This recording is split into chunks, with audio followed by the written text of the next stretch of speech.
அல்ஹம்துலில்லாஹி ரபில் ஆலமீன். அல்லஹும்ம ஸல்லி அலா முஹம்மதின் வல அலி முஹம்மதின் வபாரிக் வசல்லிம் அலைஹி. அஸ்ஸலாமு அலைக்கும் வரஹ்மத்துல்லாஹி வபரகாத்துஹு. வெல்கம் டு வாய்ஸ் ஆஃப் ஈமான். எல்லாரும் எப்படி இருக்கீங்க? நல்லா இருக்கீங்களா? அல்ஹம்துலில்லாஹ். அல்லாஹ் சுப்ஹானஹு வ தஆலா உங்களுக்கு நீண்ட ஆயுளையும் ஆரோக்கியத்தையும் வழங்க வேண்டும் என்று துவா செஞ்சு ஆரம்பிக்கிறேன். பரக்கத் பொருந்திய நன்மைகளை வாரி வழங்கக்கூடிய ரமதான் மாதத்தின் முதல் வியாழக்கிழமை இன்று. நார்மலாகவே நம்ம சேனலில் ஒவ்வொரு வியாழன் மற்றும் வெள்ளி இந்த 2 நாட்களில் ஓதுற மாதிரி நிறைய துவாக்கள் திக்ருகள் இது எல்லாத்தையும் பார்த்துட்டு வரோம். இன்றைக்கி ஸ்பெஷலான வியாழக்கிழமை, ரமதான் மாதத்தில் வருகின்ற வியாழக்கிழமை. இன்னைக்கு மஹ்ரிப், அதாவது நோன்பு திறக்கிற நேரத்தில் ஓதுற மாதிரி சில திக்ருகளை நான் சொல்ல போகிறேன். 7 திக்ருகள் இருக்கும். இந்த 7 திக்ருகளை அவசியம் ஓதிக்கிங்க. ரொம்ப ஈஸியான திக்ருகள். ஒவ்வொரு திக்கரையும் 100 முறை ஓதி பிறகு துவா செய்யுங்க. நோன்பு திறக்கிற நேரத்தில் நார்மலாகவே நோன்பு திறக்கும் நேரத்தில் கேட்கப்படும் துவா ஏற்கப்படும், தடை இல்லாமல் ஏற்கப்படும். உங்கள் தேவைகள் என்னவோ அது எல்லாத்தையும் நோன்பு திறக்கிற நேரத்தில் கேளுங்க. ஒன்றா கேளுங்க. டைம் அதுக்காக ஒதுக்குங்க. என்ன வேலை இருந்தாலும் சரி முன்கூட்டியே செஞ்சு வச்சுக்கிட்டு நோன்பு திறக்கிற நேரத்துக்கு, அதாவது ஒரு 10-15 நிமிஷம் முன்னாடி உக்காந்து துவா செய்யுங்க. ஏன்னா அந்த நேரத்தில் நாம் கேட்குற துவாவை அல்லாஹ் கேட்குறான், தடை இல்லாமல் திரும்ப தருவான். நம்முடைய கஷ்டங்களை நீக்குவான். உங்கள் கஷ்டங்கள் நீங்குவதற்கு, உங்கள் கடன்கள் நீங்குவதற்கு, நோய்கள் நீங்குவதற்கு இது ஒரு நல்ல ஒரு வாய்ப்பாக நீங்கள் பயன்படுத்தி கொள்ளலாம். எவ்வளவு துவா செய்ய முடியுமோ அவ்வளவு அதிகமாக துவா செய்யுங்க. சிறப்பான திக்ருகள் துவாக்கள் எல்லாமே இருக்குது. அது எல்லாத்தையும் ஒரு முறை ஓதி பிறகு துவா செய்யும்போது இன்னும் அதிகமாக பலன் கிடைக்கும். அந்த வகையில் நீங்கள் கேட்ட உடனே உங்கள் பிரச்சனைகள் எல்லாத்தையும் தீர்க்கிற மாதிரி இருக்கிற ஒரு திக்ருகளை தான் நான் சொல்ல போகிறேன். இந்த திக்ருகளை ஓதி பிறகு துவா செய்யுங்க. ரொம்பலாம் உங்களுக்கு டைம் இருக்காது. இதை ஓதுறதுக்கு ஒரு 10 நிமிஷம் தான் ஆகும், நீங்கள் 100 முறை ஓதுனால. ஏன்னா எல்லாமே சின்ன சின்ன திக்ருகள் தான். ஓதிட்டு பிறகு உங்கள் தேவைகள் என்னவோ அதை அல்லாஹ்விடம் கையேந்தி கேளுங்க, அழுது கேளுங்க, சஜிதால கேளுங்க. நிச்சயமாக நடக்கும். நீங்கள் நாடியது நடக்கும். இந்த ரமதானில் இன்ஷல்லா உங்கள் வீட்டில் இருக்க எல்லா முசீபத்துக்கள், பிரச்சனைகள், கடன் பிரச்சனைகள் எல்லாம் நீங்கி ஒரு வளமான ஒரு வாழ்க்கையை அல்லாஹ் உங்களுக்கு அமைத்து தருவான். இப்போது அந்த திக்ருகள் என்ன சொல்லிட்டு பார்க்கலாம். திக்ருகளிலேயே மிக சிறந்த திக்ருகள் 4. அல்லாஹ்விற்கு பிடித்த வார்த்தைகள் இவை. இதுக்கு சமமான திக்ருகள் வேற எதுவுமே இல்லை. எந்த திக்ரை ஓத ஆரம்பித்தாலும் நீங்கள் முதல்ல பார்க்க வேண்டியது இந்த 4 தான். சுப்ஹானல்லாஹ், அல்ஹம்துலில்லாஹ், லா இலாஹ இல்லல்லாஹ், அல்லாஹு அக்பர். எல்லாருக்கும் தெரிஞ்ச திக்ருகள் தான். நீங்கள் சாதாரணமாக இதை நீங்கள் எடை போட்டுடாதீங்க, இதனால் என்ன கிடைக்க போகுது சொல்லிட்டு.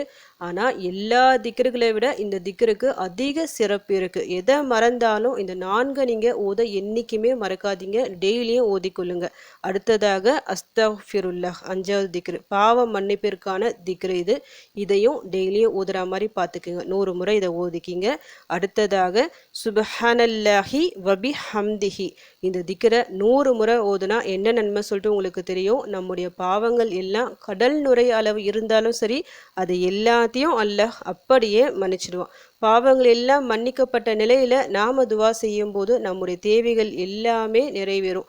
நம்முடைய பிரச்சனைகள், சோதனைகள் எல்லாம் ஒன்றா விலக ஆரம்பிக்கும்.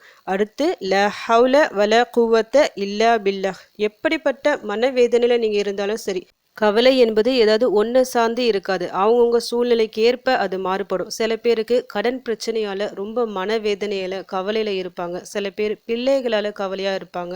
சில பேர் குடும்பத்தில் ஒரே குழப்பம், சண்டை பிரச்சனைகளாக இருக்கும். சில பேருக்கு நோய்கள் இருக்கும். இப்படி ஒவ்வொருத்தருக்கும் ஒவ்வொரு கவலைகள் இருக்கும். சில பேருக்கு கவலை இனம் புரியாத ஒரு பயம், கவலை என்னன்னே சொல்ல தெரியாது. அந்த மாதிரி கவலையாக இருப்பாங்க. அந்த மாதிரி சூழ்நிலையில் ல ஹவுல வல குவத்த இல்லா பில்லாஹ், சொர்க்கத்தின் கருவூலங்களில் ஒரு பொக்கிஷமான ஒரு திக்ரு இது. சிறப்பான திக்ரு. இதை நீங்கள் சொல்லிக்கொண்டே இருந்து பாருங்க. எவ்வளோ பெரிய கவலையாக இருந்தாலும் சரி அது எல்லாமே லேசாகும். இது அனுபவபூர்வமான உண்மை. அவ்வளவு சிறப்பு இருக்குது. சொர்க்கத்தின் பொக்கிஷம்னா சாதாரண விஷயம் இல்லை. அதில் இருக்கிற கருவூலங்களில் இருக்கிற வார்த்தை தான் இந்த லா ஹவுல வலா குவத்த இல்லா பில்லாஹ். நீங்களே டெஸ்ட் பண்ணி பார்க்கலாம். ஏதாவது மனக்குழப்பத்தில், கவலையில் நீங்கள் இருக்கும்போது இதை சும்மா நீங்கள் சொல்லிக்கொண்டே இருங்க. அந்த கவலைகள் எல்லாம் உடனடியாக பறந்து போகும். அவ்வளவு பலம் வாய்ந்த திக்ரு இது. இன்னைக்கு நான் சொல்லியிருக்கிற இந்த 7 திக்ருகளுமே பலம் வாய்ந்த திக்ரு. சுப்ஹானல்லாஹ், அல்ஹம்துலில்லாஹ், லா இலாஹ இல்லல்லாஹ், அல்லாஹு அக்பர், அஸ்தக்ஃபிருல்லாஹ், சுப்ஹானல்லாஹி வ பிஹம்திஹி, லா ஹவ்ல வலா குவத்த இல்லா பில்லாஹ். இந்த 7 திக்ருகள் இது போதும் உங்களுக்கு. உங்களுடைய எல்லா பிரச்சனைகளும் குழப்பங்களும் தீர்வதற்கு இந்த 7 திக்ரையும் மனசார ஓதுங்க. ஒன்றுத்தையும் 100 முறை சொல்லிட்டு ஓதுங்க. நிறையலாம் உங்களுக்கு டைம் இருக்காது. ஒரு 10-15 நிமிஷம் தான் ஆகும் இது ஓதுறதுக்கு. ஓதி பிறகு துவா செய்யுங்க. வியாழக்கிழமையில இன்னைக்கு சிறப்பான நாள், ரமதான் மாதத்தின் சிறப்பான ஒரு வியாழக்கிழமை. கொஞ்சம் முன்னாடியே உக்காந்துக்குங்க நோம்பு திறக்கிறதுக்கு. கடைசி நிமிடத்தில் வர வேண்டாம். கொஞ்சம் முன்கூட்டியே உக்காந்து இந்த திக்ருகளை எடுத்து பிறகு துவா செய்யுங்க. அதிகமாக துவா செய்யுங்க. உங்கள் தேவைகள் என்னவோ அது எல்லாத்தையும் கேளுங்க. மறந்து போகாமல் இருக்க நீங்கள் எழுதி கூட வைக்கலாம். ஏன்னா சில நேரங்களில் மறந்து போகும். முக்கியமான ஒரு காரியம் இருக்கும். நோன்பு திறக்கிற நேரத்தில் இதை கேட்கலாம் சொல்லிட்டு நம்ம யோசிச்சு வச்சுருப்போம். ஆனால் அந்த நேரத்தில் மறந்துடுவோம். ஷைத்தான் மறக்கடிச்சிடுவான். அதனால் நீங்கள் ஒரு பேப்பரில் கூட எழுதி வைக்கலாம். என்ன தேவை வேணும் உங்களுக்கு சொல்லிட்டு எழுதி வச்சு கேளுங்க. ஒவ்வொரு நாள் ஒவ்வொரு தேவை அந்த மாதிரி கூட நீங்கள் கேட்கலாம். ஆனால் கேளுங்க. கண்டிப்பாக துவா செய்யுங்க. துவா கேட்பதை ஒருபோதும் நிறுத்திடாதீங்க. சிறப்பான நேரம் இது. இந்த நேரம் போனால் வராது. 30 நாளில் இது அடங்கியிருக்கு. ரமதான் மாதத்தை பொறுத்த வரைக்கும் ரொம்ப ஸ்பீடாக போயிடும். போனால் இதோட அடுத்த வருஷம்தான். இந்த வருஷம் நம்ம கையில் இருக்குது. அல்லாஹ் அந்த வாய்ப்பை நமக்கு தந்திருக்கிறான். சரியாக அதை பயன்படுத்தி கொள்ளும்போது நிச்சயமாக நம்முடைய எல்லா பிரச்சனைகளும் நீங்கும். எல்லா பிரச்சனைகளுக்கும் ஒரு தீர்வு இருக்குது. நாம் கேட்குற துவாக்கள் மூலமாக இது போன்ற சிறப்பான துவாக்களை கொண்டு, திக்ருகளை கொண்டு, சிறப்பான மாதங்களில், சிறப்பான நாட்களில், சிறப்பான நேரங்களில் அல்லாஹ்விடம் உதவி தேடும்போது நிச்சயமாக நம்முடைய வாழ்க்கை மாறும். மிக அழகாக மாறும். எப்படிலாம் வாழணும்னு ஆசைப்பட்டோமோ அதை விட சிறந்த வாழ்க்கையை அல்லாஹ் நமக்கு அமைச்சு தருவான். நான் இன்னைக்கு சொல்லியிருக்கிற இந்த 7 திக்ருகளை இன்னைக்கு தான் ஓதணுமா கேட்டால் நீங்கள் டெய்லியும் இதை ஓதலாம். 30 நோன்புகள் இருக்குல்ல, இனி வரும் ஒவ்வொரு நோன்பிலும் நீங்கள் நோன்பு திறக்கும் நேரத்தில் இதை ஓதி கேளுங்க. இந்த 7 திக்ருகள் போதும் உங்கள் எல்லா பிரச்சனைகளும் தீர்வதற்கு, உங்கள் எல்லா கடனும் அடைவதற்கு, உங்கள் எல்லா நோய்களும் மனக்கவலைகளும் நீங்குவதற்கு இந்த 7 போதும். அதனால் கொஞ்சம் டைம் மட்டும் நீங்கள் கொஞ்சம் ஒதுக்கணும். ஏன்னா அந்த நேரம் கிடைக்காது.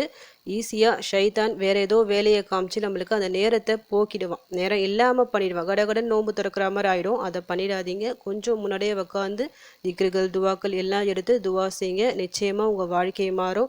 உங்கள் பிரச்சனைகள் எல்லாம் தீரும். அப்படியே உங்கள் எல்லா பிரச்சனைகளும் நீங்களும் சொல்லிட்டு உங்களுக்காக நானும் துவா செஞ்சுக்கிறேன்.